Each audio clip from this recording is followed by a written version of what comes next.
Headline sponsored by Abhilashi Group of Institution. Join us to beat the crowd.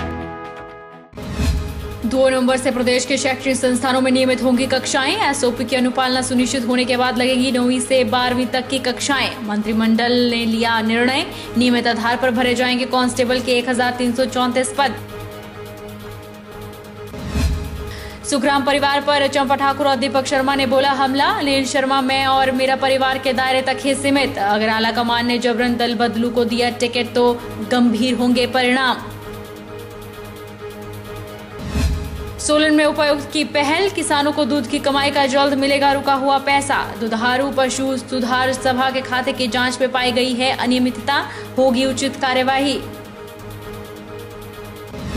और पुलरवाला police ने अवैध शराब का कारोबारी का किया भांडाफोड़। 30 लीटर अवैध शराब के साथ 2 शराब तस्कर गिरफ्तार। पुलिस दोनों से कर रही कड़ी पूछताछ। नमस्कार, आप देख रहे हैं HP 24x7। मैं हूं जनेशा। मुख्यमंत्री जयराम ठाकुर की अध्यक्षता में आयोजित प्रदेश मंत्रिमंडल की बैठक में मंडी, सोलन और पालमपुर की नगर परिषदों को इनके आसपास के क्षेत्रों सहित नगर निगम में स्तरोन्नत करने का निर्णय लिया है। बैठक में 2 नवंबर से प्रदेश के शैक्षणिक संस्थानों में 9वीं से 12वीं तक की कक्षाएं नियमित रूप से आरंभ करने और महाविद्यालयों में एसओपी की अनुपालना सुनिश्चित होने के बाद नियमित कक्षाएं शुरू करने का निर्णय लिया गया है। 6 नई नगर पंचायतों के गठन का भी निर्णय मंत्रिमंडल में लिया गया है, जिनमें जिला सोलन में कंडाघाट, जिला ऊना में अंब, जिला कुल्लू में आनी और निरमंड, जिला शिमला में चिड़गांव और नेरवा शामिल है। मंत्रिमंडल ने कुछ शहरी स्थानीय निकायों के पुनर्गठन को भी स्वीकृति दी है, जिनमें कुछ क्षेत्रों को सम्मिलित करे जबकि कुछ एक को बाहर निकालकर जिला मंडी की करसोग और नेरचौक, जिला कांगड़ा में नगर पंचायत ज्वाली शामिल है। मंत्रिमंडल ने लोगों की समस्याओं का घर द्वार के निकट त्वरित समाधान प्रदान करने के लिए इस वर्ष 8 नवंबर से जनमंच कार्यक्रम को दोबारा शुरू करने का निर्णय लिया है। मंत्रिमंडल ने कांस्टेबल के 1334 रिक्त पद सीधी भर्ती के माध्यम से नियमित आधार पर भरने को स्वीकृति प्रदान की। इनमें 976 पुरुष और 267 महिला कांस्टेबलों जबकि 91 पद चालकों के शामिल हैं। मंत्रिमंडल ने शिक्षा विभाग में आउटसोर्स आधार पर सेवाएं दे रहे आईटी शिक्षकों का मानदेय 1 अप्रैल 2020 से 10% बढ़ाने को मंजूरी प्रदान की। मंडी कांग्रेस कमेटी के पूर्व अध्यक्ष दीपक शर्मा ने खुली चुनौती देते हुए कहा है कि अगर लोकसभा वाला परिदृश्य आगामी चुनावों में दोहराया गया, किसी दल बदलू को टिकट दिया गया तो मंडी सदर में भी कोई रामस्वरूप बन जाएगा। उन्होंने अनिल शर्मा पर तंज कसते हुए कहा कि जो सोशल डिस्टेंस अनिल शर्मा ने सरकार और जनता के साथ रखा है, अब जनता भी अनिल शर्मा और उनके परिवार के साथ सोशल डिस्टेंस कायम रखेगी। तो मैं इतना कहना चाहूंगा कि अब विरासत नहीं करेगी सियासत के फैसले, उड़ान तय करेगी कि आकाश किसका है।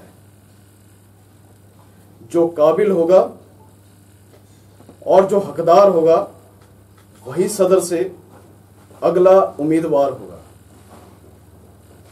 सामंती सोच खत्म करो और एक जनता खत्म करेगी।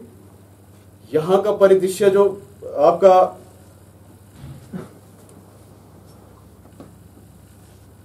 लोकसभा चुनावों का था, अगर वही परिदृश्य दोहराया गया, ऐसे किसी कैंडिडेट को टिकट दिया गया जो दल बदल के कांग्रेस में शामिल होता है, तो जैसे आश्रय शर्मा जी ने बोला था कि रामस्वरूप भाग्य का धनी है, तो यहां मंडी सदर में भी कोई रामस्वरूप बन जाएगा जो भाग्य का धनी होगा अगर दल बदलुओं को टिकट दिया जाता है।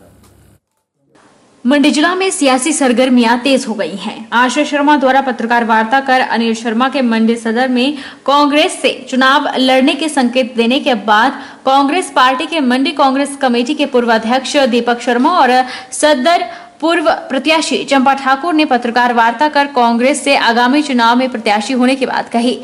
दीपक शर्मा ने अनिल शर्मा पर तंज कसते हुए कहा कि जिनकी कोई ना सुने फिर सदर की जनता उन्हें क्यों चुनेगी। दीपक ने कहा कि अनिल शर्मा मंडी शहर से शिफ्ट होकर शांत वातावरण में गए हैं और अब शांत वातावरण में सपने देखे और उन सपनों को कांग्रेस पार्टी पूरा करेगी और जो कांग्रेस के प्रत्याशी होंगे, चाहे वो मैं हूं या फिर चंपा ठाकुर, वो सदर की जनता के सपने को पूरा कर लेंगे। अनिल शर्मा जी चाहते हैं जो उनके सपने हैं अब तो वो मेरे ख्याल जो नया उनका घर बना है, अब शहर से भी शिफ्ट हो गए हैं, तो शांत वातावरण में वो सपने देखे। उस सपने को अब कांग्रेस पार्टी पूरा करेगी और जो कांग्रेस पार्टी के प्रत्याशी होंगे, चंपा जी या मैं, सपने वो देखें, उसको पूरा करने का जो दायित्व जो है वो हमारा है। हम मंडी सदर की जनता के सपने को पूरा करेंगे, हम इस शहर के सपने को पूरा करेंगे, हम तुंगल क्षेत्र के सपने को पूरा करेंगे, हम पंडोह क्षेत्र के सपने को पूरा करेंगे और उसको हकीकत में लाकर उनको दिखा भी देंगे। दीपक शर्मा ने कहा कि अब जब विधानसभा में कोई सवाल नहीं उठा रहा है, कोई मांग नहीं कर रहा है, तो आगे से आपको मदद कैसे मिलेगी। उन्होंने कहा कि सदर में पिछले 3 सालों से सदर की जनता को समस्याओं का सामना करना पड़ा है, खासकर कोरोना काल में। कोरोना काल में विधायक अदृश्य हो गए थे और कांग्रेस के छोटे सिपाहियों ने लोगों को राशन बांटा, मास्क बांटे और उनकी आर्थिक मदद की, लेकिन विधायक कहीं नहीं दिखे, जबकि भाजपा विधायक का दायित्व था कि वो सदर जनता का कार्यभार उठाते। उन्होंने कहा कि लॉकडाउन में बहुत से लोग अन्य राज्यों या जिलों में फंस गए थे, जिन्हें वहां से लाने का काम भी कांग्रेस के समर्पित सिपाहियों ने किया, जबकि अनिल शर्मा ने अपने बेटे का दुखड़ा ही रोया। जो सदर क्षेत्र के लोग थे, कुछ बच्चे थे जो बद्दी प्रोटी वाला पंजाब, हरियाणा, राजस्थान में कहीं फंसे हुए थे, तो सदर विधायक एकदम चुप थे। क्या उनको लाने की, उनको सुरक्षित लाने की जिम्मेवारी हमारी नहीं थी? क्या वो किसी के बच्चे नहीं थे?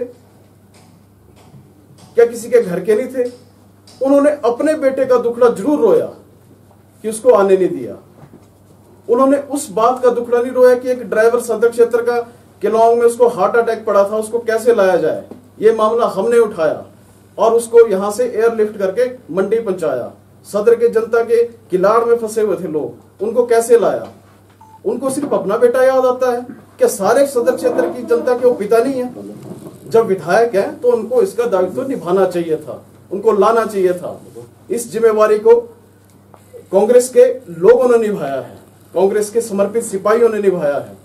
मंडी सदर से कांग्रेस प्रत्याशी रही चंपा ठाकुर ने विधायक अनिल शर्मा पर चाल चलकर वरिष्ठ मंत्री से सांठ-गांठ कर उन्हें जिला परिषद के चेयरमैन पद से हटवाने के आरोप लगाए हैं। उन्होंने कहा कि एमपी चुनाव के दौरान दादू और उसका कुटुंब गंभीर साहब उनके घर आकर उन्हें वचनबद्ध किया कि एमपी चुनाव में उनका साथ दे, जिस वचन को उन्होंने निभाया, लेकिन सुखराम परिवार को वचन निभाना नहीं आता है। चंपा ठाकुर ने कहा कि दिल्ली से लोगों की सेवा नहीं होगी। मंडी सदर से कांग्रेस प्रत्याशी रही और जिला परिषद की पूर्व अध्यक्षा चंपा ठाकुर पत्रकार वार्ता में अनिल शर्मा और उनके सुपुत्र आश्रय शर्मा पर जमकर बरसी। उन्होंने कहा कि अनिल शर्मा ने मंत्री पद जनता के लिए नहीं, परिवार के लिए छोड़ा है। थाना पलौन बिजली प्रोजेक्ट का काम क्यों शुरू नहीं हुआ? 2 साल तक वे ऊर्जा मंत्री रहे। चुनाव के समय विधायक को क्यों घुटन महसूस होती है? चंपा ठाकुर ने कहा कि आलाकमान ने जबरन दल बदलू को टिकट दिया तो गंभीर परिणाम होंगे। सदर की जनता ने अनिल शर्मा को चुनकर भेजा था, काम क्यों नहीं हो रहे हैं? तो जवाबदेही उनकी है। चंपा ठाकुर ने कहा कि इन्हें समय से पहले ही पता चल जाता है कि कौन सी पार्टी सत्तासीन होने वाली है और कौन सी नहीं, और अब इन्हें पता है कि लोगों का रुख कांग्रेस की तरफ हो रहा है, तो क्यों न हम आज ही कांग्रेस का टिकट झपट लें। उन्होंने कहा कि सुखराम परिवार की महत्वाकांक्षा को सभी लोग जानते हैं और सभी उनसे दुखी हैं। यह परिवार अपने नाम और अपने परिवार के नाम के अलावा और किसी का नाम नहीं चाहता। ये अपने ही होमवर्क में व्यस्त है। चंपा ठाकुर ने विधायक से विनम्र निवेदन किया है कि भाजपा विधायक लोगों की आवाज मुख्यमंत्री और वरिष्ठ मंत्रियों तक पहुंचाए, ताकि सदर का रुका हुआ विकास फिर से शुरू हो सके। तो है समय रहते इनको पता लग जाता है कि अब ये पार्टी आने वाली है, सत्तासीन होने वाली है, तो हम इस पे जाकर जो है चुनाव लड़ ले। अब इनको पता है 2 साल के बाद जो है कांग्रेस की तरफ लोगों का रुख हो रहा है, क्यों ना हम आज ही कांग्रेस का टिकट झपट ले। तो इन लोगों की महत्वाकांक्षा को सभी लोग जानते हैं, गरीब लोग भी जानता है, हमारे सदर के लोग भी जानते हैं। सदर के लोग बहुत दुखी हो गए। आज तक इन्होंने कोई नया इतिहास तो नहीं रचा, सिर्फ अपने परिवार का बेटा, पुत्र, दादू, पोतू, और पिता तो बोलता है कि दादा पोता ही डिसाइड करते हैं कि किस पार्टी में जाना, किस पार्टी में नहीं जाना है। तो मुझे लगता भी चुनाव पंचायती राज के आने वाले हैं, तो इनका ये होमवर्क लग गया है कि हमारे प्रधान आने चाहिए, हम तब जीतेंगे, हमारा ये होना चाहिए। ये तो जनता डिसाइड करेगी। पंचायती राज जो चुनाव होता है वो कोई बीजेपी कांग्रेस से रिलेटेड नहीं होता है, वो इन दलों से उठकर लोग बनाते हैं। वक्त तो चला है छोटे से ब्रेक का, ब्रेक के उस पार फौरन लौटेंगे।